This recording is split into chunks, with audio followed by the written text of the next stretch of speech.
ఒక్కసారి కొమ్మూరి గోల్డ్ కి కాల్ చేయండి. తాకట్లో ఉన్న మీ బంగారాన్ని విడిపించి మార్కెట్ ప్రైస్ కి వాళ్ళు కొనుక్కుని మిగతా డబ్బులు మీకు ఇచ్చేస్తారు. హాయ్, వెల్కమ్ టు మనం టీవీ. మనం టీవీ ఉన్నది మన కోసం. నేను మీ జర్నలిస్ట్ మనోజ్. సో ఈరోజు పొద్దున్నే విషాదం జరిగింది. మహారాష్ట్రలో జెట్ కూలిపోవడంతో డిప్యూటీ సీఎం చనిపోయారు. దీనికి సంబంధించి బ్లాక్ బాక్స్ డేటా కూడా అందింది. సో మరింత సమాచారం మా ప్రతినిధి చార్మి అందిస్తారు. Charmi, over to you. అసలు ఏం జరిగింది? బ్లాక్ బాక్స్లో డేటా బయటకు వచ్చిన తర్వాత రాకముందు వరకు మార్నింగ్ నుంచి మనం అబ్జర్వ్ చేసాం.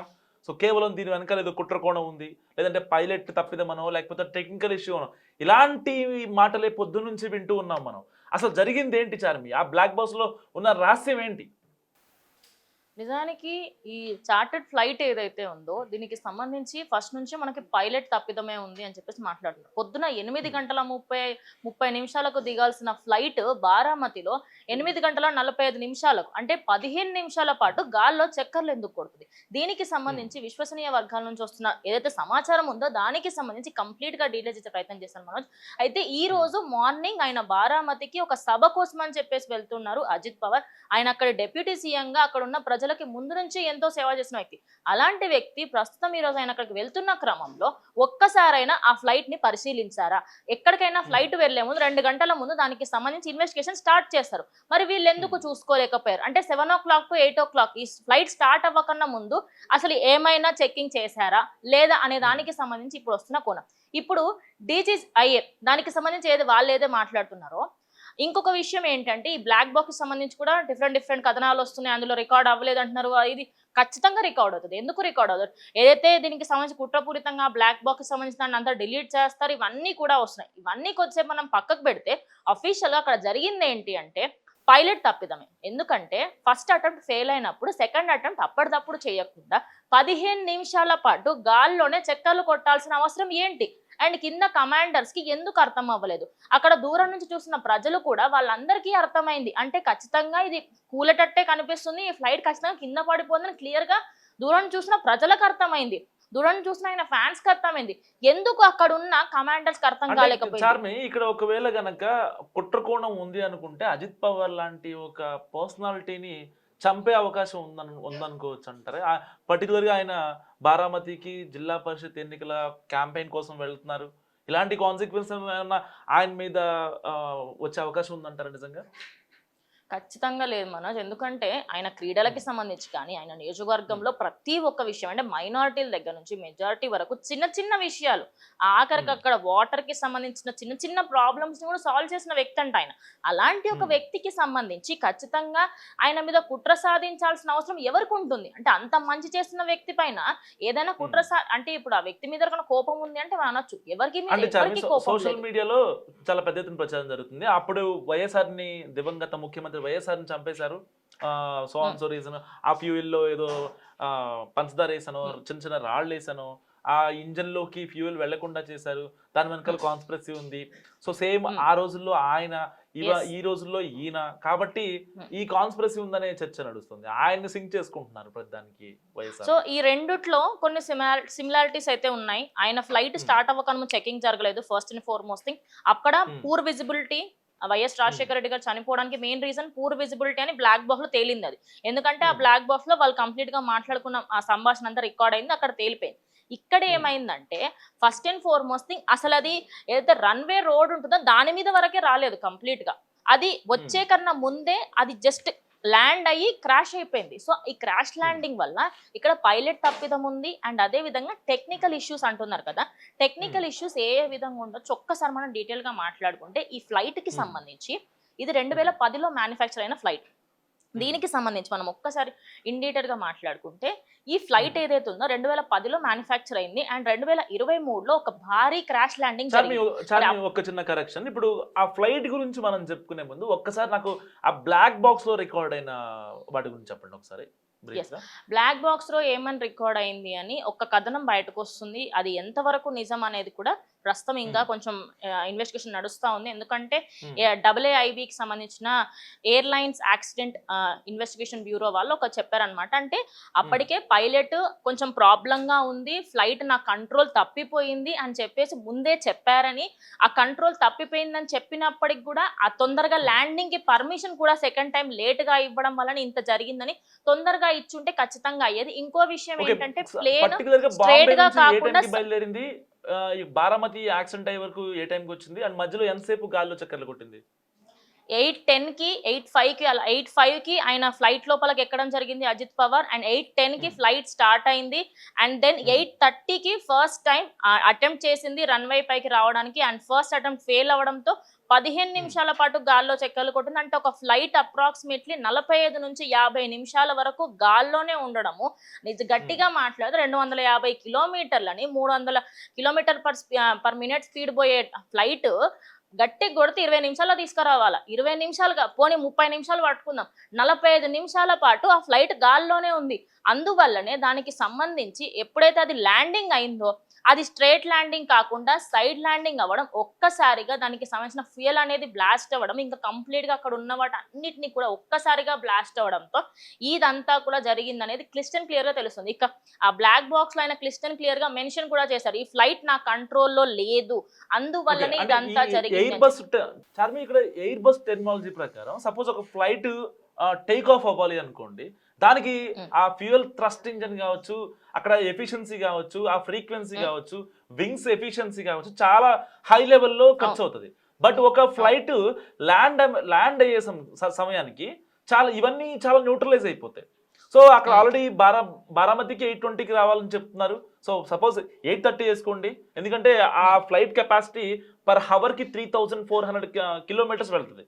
సో ఇలాంటి నేపథ్యంలో 15 నిమిషాలు అక్కడే తిరిగిందంటే already mid point Baramati airport చుట్టూనే 10 మినిట్స్ గాల్లో చక్కర్లు అంటే, ఇప్పుడు ఒకవేళ అక్కడ నుంచి మళ్ళీ టేక్ ఆఫ్ అయ్యి అంటే లైక్ ఆన్ ఎయిర్ లోనే గాల్లోనే మళ్ళీ బ్యాక్ వెళ్ళిపోయే ఛాన్స్ లేదంటారా?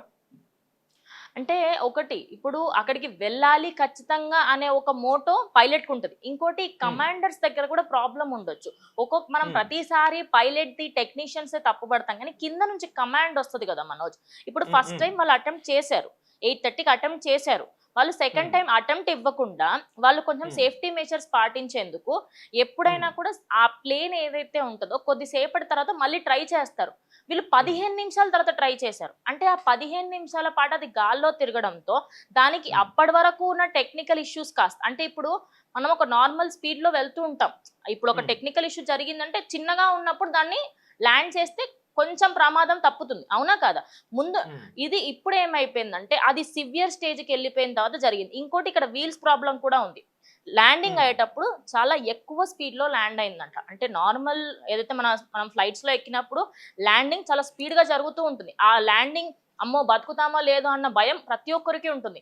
ఎప్పుడైనా కూడా రోడ్ మీద వెళ్ళేటప్పుడు అంత జాగ్రత్త తీసుకుంటాం మనం. అలాంటిది ఒక ఫ్లైట్ లో వెళ్తున్నప్పుడు పైలట్ ఎంత జాగ్రత్తగా ఉండి ఆ స్పీడ్ ని మెయింటైన్ చేసుకుంటూ మెల్లిమెల్లిగా డౌన్ రావాలి, కానీ ఒక్కసారిగా డౌన్ వచ్చేసాం. మనం ఆ విజువల్ లో చూసాం, ఆ బాంబు పేలిన దగ్గర ఒక్కసారిగా బ్లాస్ట్ అయినప్పుడు ఎంత ఫాస్ట్ గా వస్తుంది అనేది. అంత ఫాస్ట్ గా ఏ ఫ్లైట్ అయినా వస్తుందా? రాదు. ఇంకోటి చార్టెడ్ ఫ్లైట్స్లలో మినిమం గా కొన్ని మెయింటైన్ చేస్తారు సేఫ్టీ మెజర్స్ పరంగా. ఇవన్నీ కూడా హయ్యర్ అథారిటీస్, హయ్యర్ పొజిషన్స్ లో ఉన్న వాళ్ళే యూజ్ చేస్తారు కాబట్టి డిప్యూటీ సీఎంలు కానీ ఎమ్మెల్యేలు, ఎంపీలు వీళ్ళకి ఎక్కువగా ఇస్తూ ఉంటారు. మరి వాళ్ళందరికీ ఇచ్చినప్పుడు ఖచ్చితంగా దీని మీద సేఫ్టీ మెజర్స్ ఎక్కువ ఉంటాయి. మరి ఆ సేఫ్టీ మెజర్స్ అన్ని ఎందుకు పని చేయలేదు, ముందస్తుగా వీళ్ళందరికీ ఎందుకు ఇంటిమేట్ చేయలేదు అని చెప్పేసి ఇప్పుడు టెక్నికల్ గా అదేవిధంగా పైలట్ తప్పిదమే ఉంది అని క్లియర్ గా తెలిసిపోతుంది. డిప్యూటీ సీఎం గారు చనిపోయారు, ఆయనతో పాటు 5 మంది ప్రాణాలు కోల్పోయారు. సో ఈ ఘటనకు ఎవరిని నిందించాల్సి ఉంది చార్మి? ఖచ్చితంగా ఇక్కడ మనము ఒక్కసారి మీరు అన్న విషయానికి సంబంధించి మనం మాట్లాడితే ఇక్కడ ఎవరు తప్పు కాదు అనేది మాట్లాడితే కంప్లీట్ గా ఎయిర్ క్రాఫ్ట్ సంస్థదే తప్పు అని చెప్పాలి. మ్యానుఫ్యాక్చర్ దగ్గర నుంచి టెక్నీషియన్ వరకు, పైలట్స్ వరకు ప్రతి ఒక్కరికి ట్రైనింగ్స్ కానీ ప్రతి ఒక్కటి ఇన్వెస్టిగేషన్ చేసి దానికి సంబంధించి ఇన్స్పెక్షన్స్ చేసి అన్ని చేసి కదా మీరు ఒక ఫ్లైట్ ని స్టార్ట్ చేయాలి. ఫ్యూయల్కి సంబంధించి ఒకసారి ప్రాబ్లమ్స్ వస్తాయి, ఇంకొకసారి లోపల దానికి సంబంధించి చైర్లకి సంబంధించిన చిన్న విషయాలకు సంబంధించి ప్రాబ్లమ్స్ వస్తాయి, ఒకసారి పైలట్తోని ప్రాబ్లమ్స్ వస్తాయి. ఈ బ్లాక్ బాక్స్ ఉండడం వల్ల చాలా విషయాలు బయటకు వస్తున్నాయి, కానీ ఈ బ్లాక్ బాక్స్ అనేది లేకపోయి ఉంటే అసలు చాలా విషయాలు బయటకే వచ్చేవి కావు కదా. మరి ఇప్పుడు ఇందులో మాత్రం ఖచ్చితంగా పైలట్దే తప్పిదము అని అంటున్నారు. అండ్ కో పైలట్ ఇంకా ఈ పైలట్కి సంబంధించి వాళ్ళు ఎక్కడో ఒక దగ్గర వాళ్ళ సైడే మిస్టేక్ ఉంది కాబట్టే ఆయన డిప్యూటీ సీఎం అజిత్ పవార్ చనిపోవడం జరిగింది అంటే క్లియర్ గా తెలుస్తుంది. అండ్ ఇప్పుడు చాలా మంది దీన్ని అటు వైఎస్ రాజశేఖర రెడ్డికి సంబంధించిన దాంతో కూడా పోలుస్తున్నారు. ఒక్కసారి మనం దీన్ని చూసుకుంటే అక్కడ పూర్ విజిబిలిటీ, ఇక్కడ అన్స్టేబుల్ గా ఉండడం, అసలు ప్లేన్ స్టేబుల్ గానే లేదు. మనోజ్ ఒక్కసారి మనం ఆ విజువల్స్ చూసుకుంటే కూడా ప్లేన్ ఎక్కడా కూడా స్టేబుల్ గా ఒక స్ట్రైట్ వేలో వెళ్ళడానికి ఎక్కడా కనిపించదు. కంప్లీట్ గా అన్స్టేబుల్ గా నడిచిన ఒక ప్లేన్ ని ప్రజెంట్ అందరేంటి విజిబిలిటీ లేదేమో, పైలట్ కి సంబంధించి ఆయనదే తప్పేమో, అసలు ఆ ప్లేన్ లో టెక్నికల్ గా పైలట్ పరంగా అన్ని విధాలుగా తప్పే ఉంది. ఎందుకంటే సో ప్రజెంట్ ఈ ఫ్లైట్ కి సంబంధించి ఇది 2010 లో వచ్చింది, అంటే ఇప్పటి వరకు 16 సంవత్సరాలు అయింది. ఒక ఫ్లైట్ ని 10 years దాటితే అది మంచి ఫ్లైట్ కొంచెం దీనికి సంబంధించి పెద్దవాళ్ళకు కూడా ఇవ్వచ్చు అని చెప్పేసి దాన్ని నిర్ధారించేస్తారు. మరి అలాంటిది 16 సంవత్సరాల నుంచి దీనికి సంబంధించి నడుస్తున్నప్పుడు ఈ ఫ్లైట్ ఏదైతే ఉందో 2023 ఆ సమయంలో ఒక యాక్సిడెంట్ కి గురైంది, అప్పుడు కూడా క్రాష్ ల్యాండింగ్ వల్లనే జరిగింది. మరి అలాంటి ఫ్లైట్ ని మీరు ఒక డిప్యూటీ సీఎం కి ఎలా ఇచ్చారు? ఎంత సర్వీసింగ్ చేసినా, ఎంత మీరు ఇన్స్పెక్షన్ చేసినా, ప్రతి ఒక్కటి చేసినా ఆల్రెడీ ఒక ఫ్లైట్ కి సంబంధించి ప్రాబ్లమ్స్ ఉన్నాయని తెలిసినప్పుడు ఒక డిప్యూటీ సీఎం కి ఇవ్వాల్సిన ఫ్లైట్ ఇది. రేపటి రోజు తెలుగు రాష్ట్రాలకి సంబంధించిన తమిళంకి సంబంధించి ఎక్కడైనా ఇంకో డిప్యూటీ సీఎంకో ఇంకో ఎమ్మెల్యేకో ఇలాంటి ఫ్లైట్లను మీరు అప్పగించారన్న గ్యారంటీ ఏంటి? ఎప్పుడైనా కూడా ఎయిర్ క్రాఫ్ట్ కి సంబంధించి అటు ఎయిర్ బస్ వాళ్ళందరూ కూడా ఖచ్చితంగా మీరు చూసి ఇవ్వాలి కదా, ఎలాంటి వ్యక్తులకు ఇస్తున్నారు ఏంటి. సామాన్య వ్యక్తులకు ఇచ్చే ఫ్లైట్స్కి సంబంధించి అదే ప్రాబ్లం, ఇటు నార్మల్గా పెద్ద పెద్ద వ్యక్తులు వెళ్ళే ఫ్లైట్స్లలో కూడా ఇదే ప్రాబ్లం. అంటే అసలు ప్రాబ్లం ఎక్కడుంది? పైలట్స్లలో కాదు, టెక్నికల్ కాదు, కంప్లీట్గా ప్లేన్లోనే ప్రాబ్లం ఉందనే కదా మనం చెప్పాల్సింది. ఇప్పుడు ఏదైతే జరిగిందో ఖచ్చితంగా అది ముందు నుంచే వీళ్ళు ఏది గమనించకుండా పోతే పోయింది ఒక ఫ్లైటే కదా కావాల్సిన చార్టర్ ఫ్లైట్ ఇచ్చేద్దాము, అది ముందు నుంచే 16 సంవత్సరాల నుంచి ఉంది కదా ఎందుకు ఇవ్వకూడదు అని సర్వీసింగ్ చేయించారా లేదా? మరి దానికి సంబంధించి అసలు ఒక ఫ్లైట్లో ఒక చిన్న నట్టు పోయినా కూడా కంప్లీట్ వ్యానిష్. అలాంటిది ఆ ఫ్లైట్ ఏదైతే ఉందో ఆ చార్టర్డ్ ఫ్లైట్ అది కంప్లీట్గా అసలు క్రాష్ అయిపోయి ఒకానొక సందర్భంలో షెడ్డుకు పోవాల్సిన ఫ్లైట్ని తీసుకొచ్చి ఒక రాష్ట్ర డిప్యూటీ సీఎంకి అప్పగించడం ఎంత మట్టుకు కరెక్టో ఒక్కసారి ఎయిర్ బస్ వాళ్ళకి సంబంధించి వాళ్ళందరికీ మనం ప్రశ్నించాల్సిన విషయం. రేపటి రోజు ఇంకొక సీఎంకో లేకపోతే ఎమ్మెల్యేకో కాదన్న గ్యారంటీ ఏంటి? ఇలాంటి వాటన్నిటి గురించే మాట్లాడి ఇప్పుడు బ్లాక్ బాక్స్లో కూడా పైలట్ తప్పిదము, టెక్నికల్గా తప్పిదం అనేది వినిపిస్తుంది, కానీ కంప్లీట్గా అసలు ఆ ఫ్లైట్కి సంబంధించి 16 సంవత్సరాలలో దాని బ్యాక్గ్రౌండ్ ఏంటి, అసలు దాన్ని కనీసం మెయింటైన్ కరెక్ట్ చేశారా లేదా అనేది ఏ విషయం కూడా బయటకు రావట్లేదు. దాని మెయింటెనెన్స్ గురించి అందరూ కూడా మాట్లాడాలని నేను కోరుకుంటున్నాను. Thank you Charmi. సో ఇది బ్లాక్ బాక్స్ రహస్యం అని చెప్పుకోవచ్చు. మార్నింగ్ నుంచి చాలా అనాలిసిస్లు, చాలా విశ్లేషణలు మనం చూస్తూ వచ్చాం, కానీ దీని వెనక ఒక వీడని మిస్టరీ ఉందని చెప్పుకోవచ్చు. కేవలం టెక్నికల్ సమస్య కాదు, ఇటు ఏటీసీ దగ్గర నుంచి ప్రాపర్ సిగ్నల్స్ కావచ్చు, గాల్లోనే 10 నిమిషాలు చక్కర్లు కొట్టడం కావచ్చు, ఇలాంటి ఘటనలన్నింటినీ కలిపిన తర్వాత సరిగ్గా ఈరోజు 8:45 జరిగిన ఈ ఘోర ప్రమాదం నిజంగా చాలామంది మనసుల్లో విషాద ఛాయలు అలుముకునేలా చేసింది. నిజంగా మహారాష్ట్ర డిప్యూటీ సీఎం అజిత్ పవార్ లాంటి నాయకుడు ఇక లేరన్న వార్త చాలామందిని కలిచివేసింది.